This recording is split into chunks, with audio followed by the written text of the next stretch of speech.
What's up? C'est Étienne, docteur en santé publique, entraîneur personnel depuis 2004 et spécialiste du gain de masse musculaire. Content d'être avec toi aujourd'hui pour parler de périodisation ondulatoire. La périodisation ondulatoire, c'est un modèle de périodisation qui pourrait te permettre de gagner la masse musculaire plus vite. Alors, je vais te dire c'est quoi, comment tu peux agencer tes séances d'entraînement pour en profiter. C'est quoi l'ancienne méthode que encore, je dirais 90% des gars font, qui ne marche pas. Puis, comment faire la transition entre les deux, je te dis ça dans la vidéo d'aujourd'hui. Donc, bienvenue aux vidéos où on va parler de périodisation ondulatoire aujourd'hui. Avant de parler de périodisation ondulatoire, on va parler de périodisation. C'est quoi ce mot-là? La périodisation, c'est un terme technique en sciences de l'exercice qui veut dire planification des séances d'entraînement dans le temps. OK, tout simplement. Périodisation, il y a la périodisation linéaire, c'est-à-dire qu'on va faire des changements de façon linéaire aux variables d'entraînement. Par exemple, une semaine, on va faire des séries de 10. La semaine d'après, on va faire des séries de 9. Après, on va faire des séries de 8. Après, on va faire des séries de 7. Donc, on descend graduellement comme ça de façon linéaire. Ça, c'est la périodisation linéaire. La périodisation ondulatoire, qui est des fois appelée non linéaire, ça veut dire la même chose, c'est qu'au lieu de faire des changements de façon linéaire, comme ça, on va faire des bonds d'une semaine à l'autre. Exemple, une semaine, je fais des séries de 10, une semaine, je fais des séries de 4, une semaine, je fais des séries de 8, une semaine, je fais des séries de 6, une semaine, je fais des séries de 12, une semaine, je fais des séries de 3, etc. Et on peut changer comme ça à chaque semaine. Ça, c'est la périodisation ondulatoire hebdomadaire, ce qu'on appelle en anglais Weekly Undulating Periodization. Puis on peut changer comme ça à chaque jour aussi dans la même semaine. Lundi, je fais des séries de 10, mercredi, je fais des séries de 3, vendredi, je fais des séries de 6, 10, 3, 6. Je pourrais faire 12, 4, 9. Tu comprends le principe? Donc ça, c'est je change à tous les jours. Daily Undulating Periodization, périodisation ondulatoire quotidienne. Fait que tu as l'hebdomadaire puis tu as la quotidienne. Puis aujourd'hui, je te parle de la quotidienne. Il y a une méta-analyse qui est sortie récemment. Ça, c'est une étude qui a pris toutes les études scientifiques sur la périodisation, qui les a mis ensemble. En tout, il y avait 512 sujets qui ont participé à toutes ces études-là mises ensemble. Mais la méta-analyse a dit que quand on regardait toutes les études scientifiques, il n'y avait pas de différence entre la périodisation linéaire et l'ondulatoire. Cependant, quand on creuse, puis on va voir les études comme telles, il y a des études qui montrent que la périodisation ondulatoire est supérieure. Puis, les auteurs de la méta-analyse, les scientifiques qui ont regardé ça, ils ont dit « ça dépend de l'état d'entraînement du sujet, de l'expérience des gars qui faisaient les programmes, puis ça dépend des programmes eux-mêmes aussi. » Puis ça arrive souvent malheureusement en recherche sur la musculation. C'est des chercheurs qui font les programmes d'entraînement, ne sont pas super expérimentés en musculation, puis font des programmes un petit peu boboches. Fait que c'est sûr que si tu as une étude qui compare la périodisation linéaire avec la périodisation ondulatoire, puis les programmes d'entraînement des gens dans les deux groupes sont poches, bien, personne ne s'améliore bien. Puis là, les chercheurs concluent « Ah, c'est pas meilleur. » Ben OK, c'est pas meilleur, mais c'est parce que les deux étaient poches. C'est pas parce qu'il y en a un qui est meilleur que l'autre. Si tu as mal fait tes programmes, c'est sûr que ça ne marchera pas.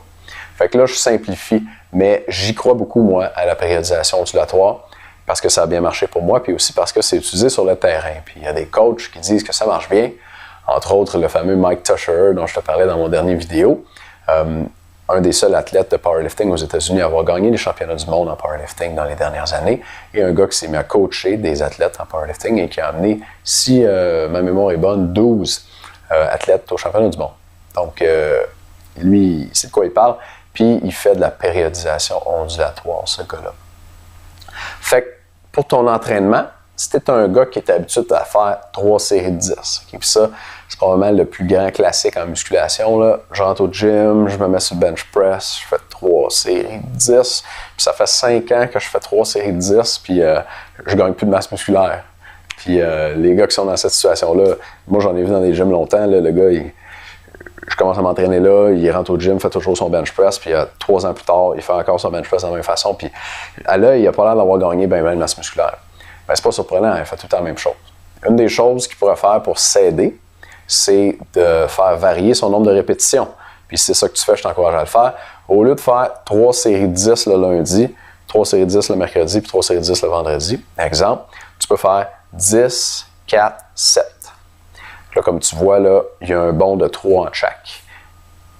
4, 7, c'est un bond de 3, puis 10, 7, c'est un bond de 3. Fait que tu as un entraînement qu'on pourrait dire qui est symétrique, là.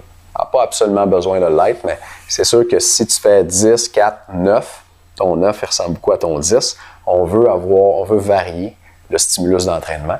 C'est ça le secret derrière la périodisation ondulatoire. Fait qu'essaie d'avoir des bons équivalents entre ton nombre de répétitions d'une journée à l'autre. Là, je viens de te donner un exemple sur 3 jours, je vais te donner un exemple sur 2 jours semaine. Si tu es un gars qui fait le bas du corps 2 jours semaine, puis le haut du corps 2 jours semaine, c'est un bon split d'entraînement, c'est un bon type d'entraînement fractionné. Bien, si tu fais ça comme ça, mettons, tu fais ton bas du corps le lundi, tu vas faire des séries de 10, puis tu le refais juste le jeudi, tu peux faire des séries de 5. Fait que des séries de 10 le lundi, des séries de 5 le jeudi, ça va être mieux que de faire des séries de 10 le lundi, puis des séries de 10 le jeudi. Il faut changer. Fait qu'applique ça dans ton entraînement, essaye-le, check ta prise de masse. Je te recommande de faire juste un changement à la fois dans ton entraînement pour vraiment voir si ça marche avec toi. Puis tu m'en donnes des nouvelles sur ta prise de masse. OK, on vient de voir que changer ses répétitions à chaque entraînement, ça fait augmenter la force plus vite, puis on a des bonnes raisons de penser que ça fait augmenter la masse plus vite. On va voir comment ça se passe dans Dr Muscle pour faire changer automatiquement tes répétitions d'un entraînement à l'autre. Ce qui fait Dr Muscle, c'est qu'il regarde combien de répétitions tu as fait à tes derniers entraînements, puis il te recommande automatiquement une autre fourchette de répétitions en hypertrophie pour te faire gagner du muscle plus vite. Quand tu viens pour faire un exercice pour la première fois, puis je vais te montrer un exemple au lat pull-down, il va te demander quel poids tu as mis, puis combien de répétitions tu as fait. Fait que juste pour l'exemple ici, on va dire que j'ai fait 100 livres 12 fois à mon dernier entraînement, puis que j'ai fait la même chose aux 2 entraînements précédents. Okay, donc, dans mes 3 derniers entraînements, c'est toujours 100 livres 12 fois. Je sais que c'est pas très réaliste, là, mais ce qui nous intéresse, c'est le nombre de répétitions. Je fais toujours 12, 12, 12, puis mettons, mon poids augmente plus. Fait que l'application, là, elle sait que tu fais toujours du 12 répétitions. Elle dit, garde Big, là, lâche le 12. Aujourd'hui, tu vas faire 120 x 7. Puis elle choisit 7 parce qu'après 12, c'est un bon nombre de répétitions à faire. Exemple suivant, on va voir ce qui se passe quand tu mets très lourd pour pas beaucoup de répétitions. Biceps curl. Mettons que tu es show-off, tu as mis la barre plus 50 livres, un 25 de chaque côté. Ça te fait 95 livres, mais tu fais juste 5 répétitions comme ça. Puis tu as fait ça à ton dernier entraînement, puis à l'entraînement d'avant aussi, puis à l'entraînement d'avant aussi. Fait que ça augmente plus tes poids, puis tu gagnes plus bien de masse. L'application va dire, bon, ta force, là, c'est équivalent à peu près 107 livres sur une rep, mais tu es stallé. Fait que fais donc 80 livres en place, c'est plus bas, mais tu vas faire 10 répétitions. Puis elle te recommande 10 parce que tu avais une moyenne de 5 répétitions à tes derniers entraînements. Fait que tu vois le principe, quand on était haut, elle nous en renvoyait plus bas. Quand on est bas, elle nous renvoie plus haut. Puis ça continue comme ça là, dans la séquence, toujours en alternant tes répétitions pour te faire gagner de la force puis de la masse le plus vite possible. Un dernier exemple qu'on va regarder ensemble maintenant, c'est quand tu fais, on va faire un nouvel exercice, puis là, on va faire des séries puis des poids différents. Pour faire un nouvel exercice, tu cliques sur My Exercises ici, puis tu tapes sur Add My Own. Il va te demander le nom. On va mettre Hack Squat. Je clique sur Add et là, c'est la première fois que je fais un exercice. Il me demande le poids. Mettons que j'ai fait 225 livres pour 3 reps à mon dernier entraînement. L'entraînement d'avant, j'ai mis 185 livres, puis j'ai fait 7 répétitions. Puis l'entraînement d'avant, j'ai mis 135 livres, mais j'en ai fait 12. C'est à quel entraînement est-ce que j'ai été le plus fort? Comment est-ce que je peux comparer ça dans la vraie vie? C'est très dur à dire, mais l'application va traduire automatiquement ton poids et ton nombre de répétitions en 1 RM. Donc, c'est comme si tu avais fait une répétition à cet entraînement-là, avec le poids le plus lourd possible. Combien tu aurais pu mettre? Bien, on voit que c'est autour de 195 il y a 3 entraînements, autour de 225 à l'entraînement suivant, puis autour de 240 à ton dernier entraînement. Fait que ça te permet de comparer, dans le fond, des pommes avec des oranges. Même si tu ne fais pas toujours le même nombre de répétitions, puis que tu as donc des poids très différents, elle te ramène ça à un dénominateur commun que tu peux comparer facilement dans un beau graphique comme celui-là. Fait que c'est un autre avantage de Dr Muscle qui fait tous ces calculs-là automatiquement pour toi, qui te montre à chaque fois que tu viens pour faire un exercice, puis qui te dit, ben en tenant compte de tout ça, là, moi j'ai analysé tes entraînements précédents, puis aujourd'hui, pour prendre du muscle plus vite, en tenant compte des répétitions que tu as faites puis de la progression que tu as eue, tu devrais être bon pour faire 237 sur 3 répétitions. Puis fais donc le même nombre de séries qu'au dernier entraînement parce que ça a bien marché pour toi.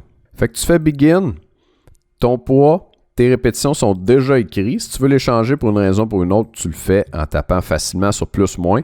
Sauvegarde tes séries 1, 2, 3, finish. Et là, bonne nouvelle, tu viens de battre ton score du dernier entraînement juste en faisant exactement ce que l'application t'a recommandé. Elle dit, hey, nouveau record. Aujourd'hui, ton équivalent en 1 RM, c'est 2,51. À la fois précédente, c'était 2,38. Puis ton augmentation, c'est 6%. Fait que juste en suivant les recommandations de l'application, tu devrais battre ton record à chaque entraînement. Et c'est probablement la méthode qui va te permettre de gagner du muscle le plus vite possible parce que non seulement tu as un programme personnalisé quand tu crées ton compte dans l'application, mais l'application, elle va repersonnaliser ton programme. Elle va le mettre à jour à chaque entraînement en te disant les bons poids, le bon nombre de séries puis le bon nombre de répétitions pour continuer à gagner du muscle le plus vite possible. Quand tu as fini, fais next exercise et puis tu es prêt à continuer avec ton entraînement. Je te montre dans le Google Play, l'application Dr Muscle, elle a une note moyenne de 4.4 puis on va regarder l'évaluation de Fabien Portella qui est un de nos clients. Il l'a écrite en anglais mais je te lis en français. Il nous dit « Salut, cette application-là est vraiment super, je l'utilise déjà puis ça marche, tout est bon puis je l'aime. » Une chose, personnellement, je serais prêt à payer encore plus cher pour l'application. Ça vaut vraiment beaucoup. Merci pour la chance de l'essayer puis beau travail les gars. Fabien, merci pour ton évaluation. Puis toi, si tu m'écoutes, tu veux prendre la masse, essaye ça Dr Muscle, tu pourrais être surpris. D'ailleurs, si tu es chanceux en ce moment, puis tu es sur mon site web, pendant l'offre spéciale de bienvenue, pendant le bêta test, si tu vois un bouton jaune-orange comme ça en dessous du vidéo, ça veut dire que l'offre est toujours disponible, puis tu peux t'inscrire pour moins cher. Fait que si tu veux l'essayer, je te recommande là, de t'inscrire avant que le prix remonte. Merci de m'écouter. Merci de te faire confiance pour t'aider à gagner de la masse. Puis on se parle bientôt avec d'autres conseils de musculation scientifique pour t'aider à gagner du muscle, même si c'est une mauvaise génétique. À bientôt.